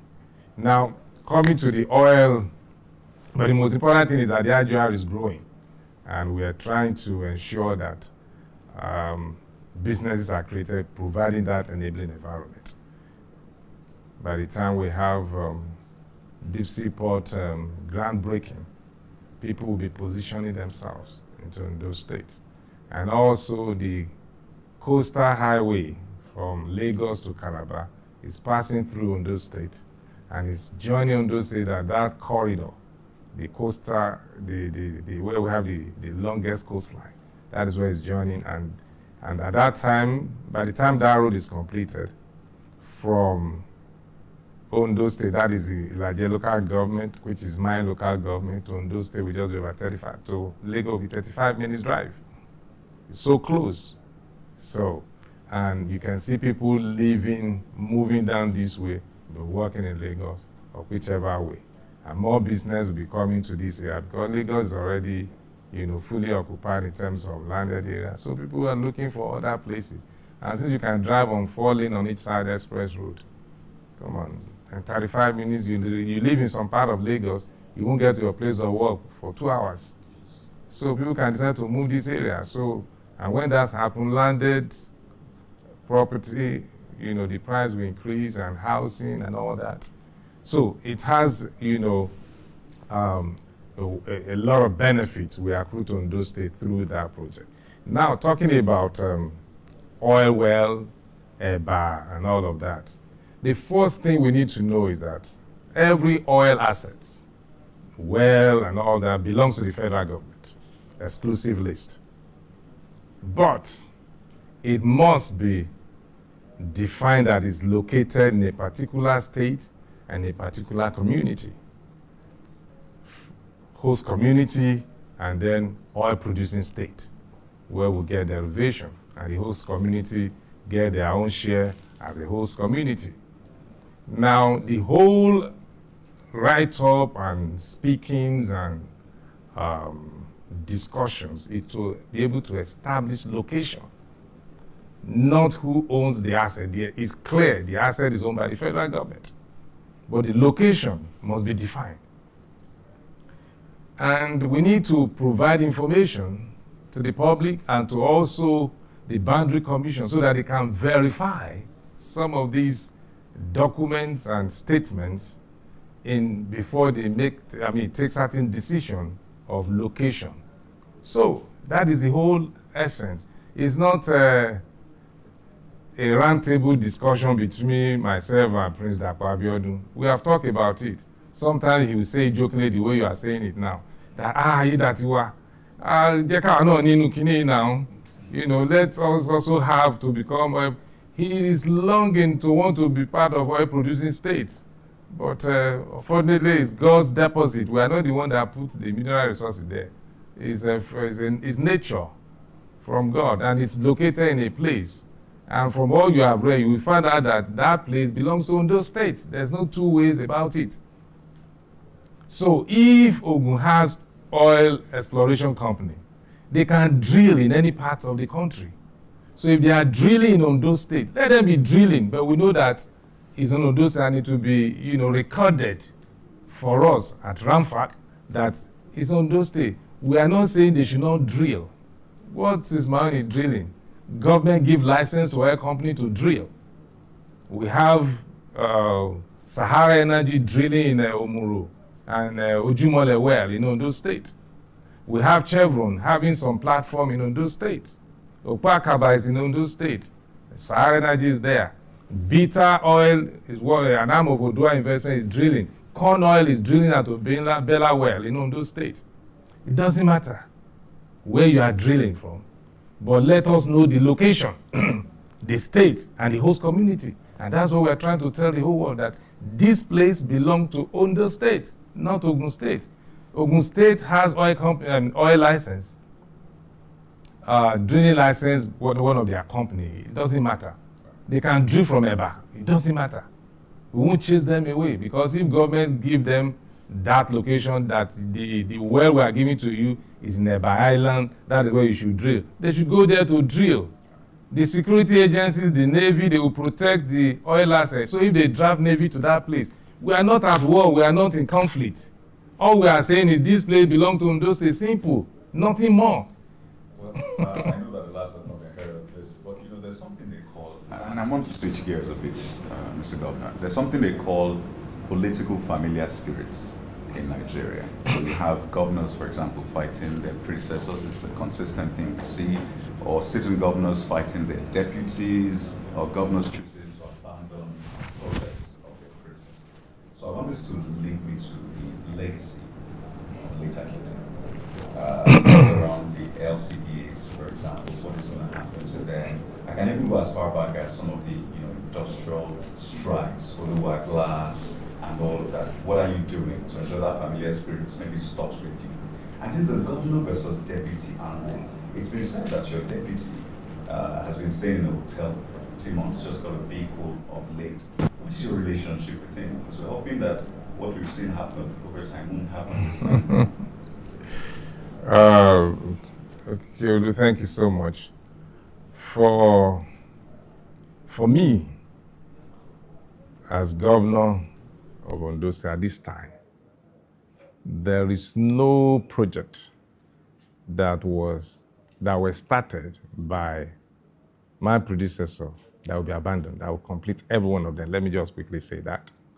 And when you talk of legacy, I am the greatest legacy of Akiti, because I was his deputy and he was my friend, very close friend. So there's, in the Akiti team, as the deputy, I'm the next to him. And we have other people. But like I said earlier on at the opening, that interest differs. People will pursue different interests. So, in terms of legacy, Akiti legacy lives on, and I am the #1 legacy of Akiti.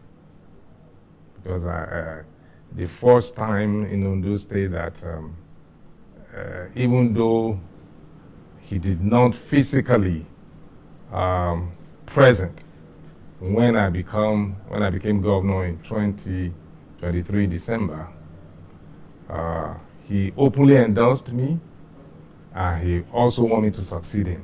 So I can say Akiti is the first governor in Ondo that have a successor of his own.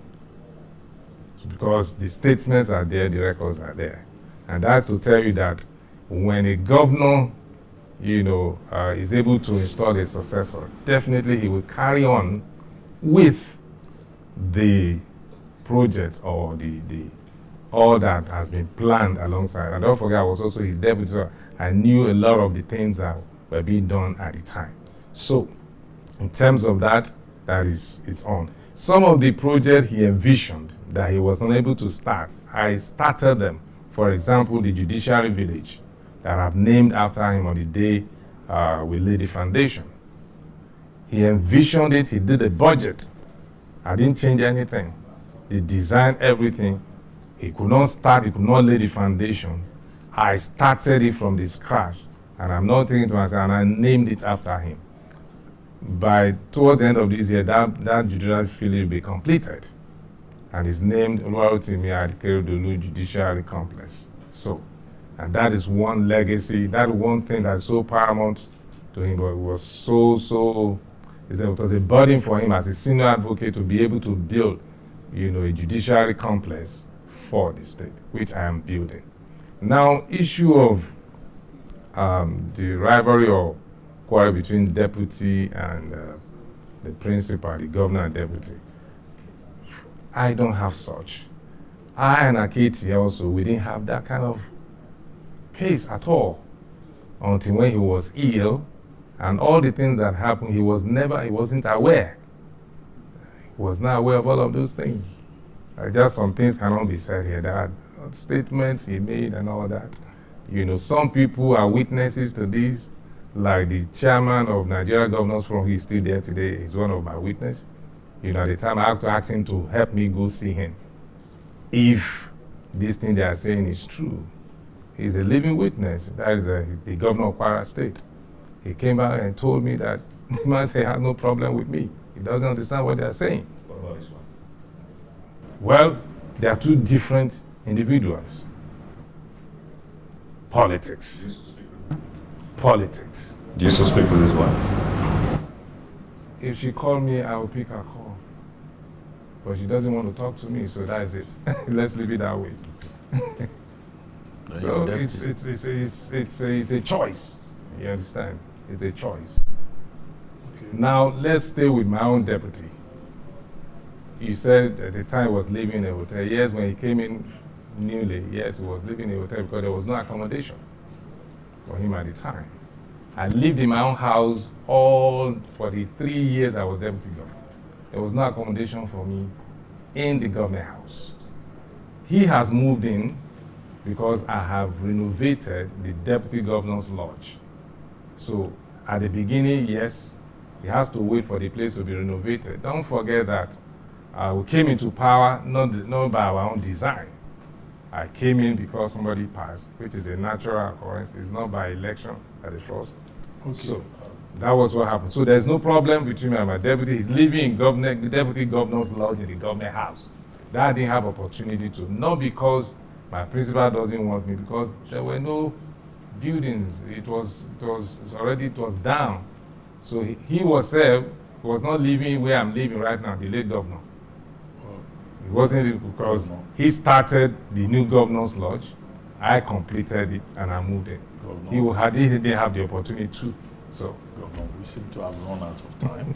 Our time runs very quickly. In less than 60 seconds, if you can just say one or two things to the people of Ondo State as we begin to wrap up.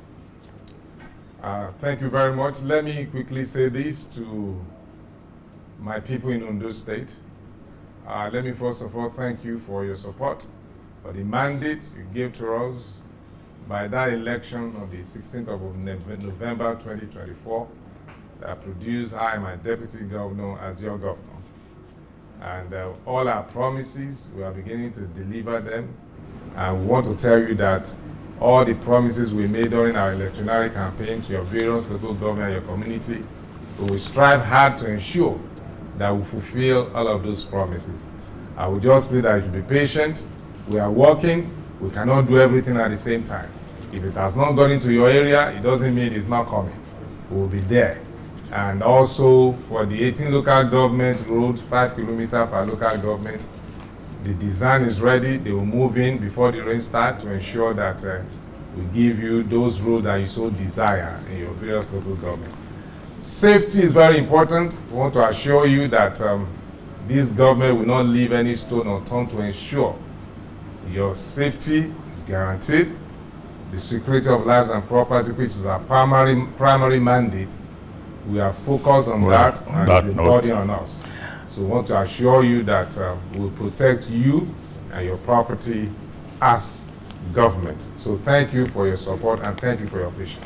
Thank you very much for hosting us in Ondo State and for participating in this program, Mr. Governor Speaks. My name is Ruben Abati, Arise News. Here, Kayode Okikiolu Channels Television, Mr. Kayode Akintemi, Managing Director, News Central, and of course Babajide Kolade Otitoju, Director of News, TVC Continental, TV Continental. And with that, we've come to the end of this edition of Mr. Governor Speaks. Thank you all for watching. Bye for now.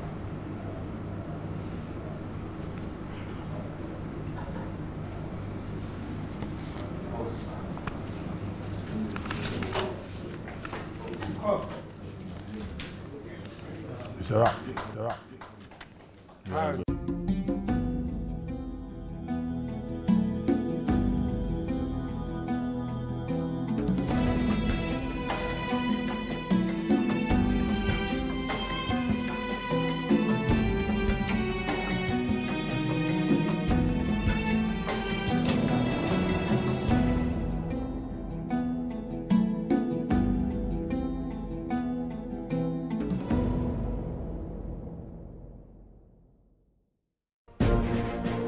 Welcome back from the live telecast.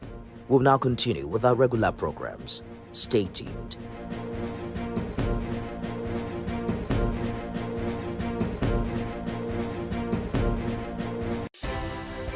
At TVC News, wherever the big news stories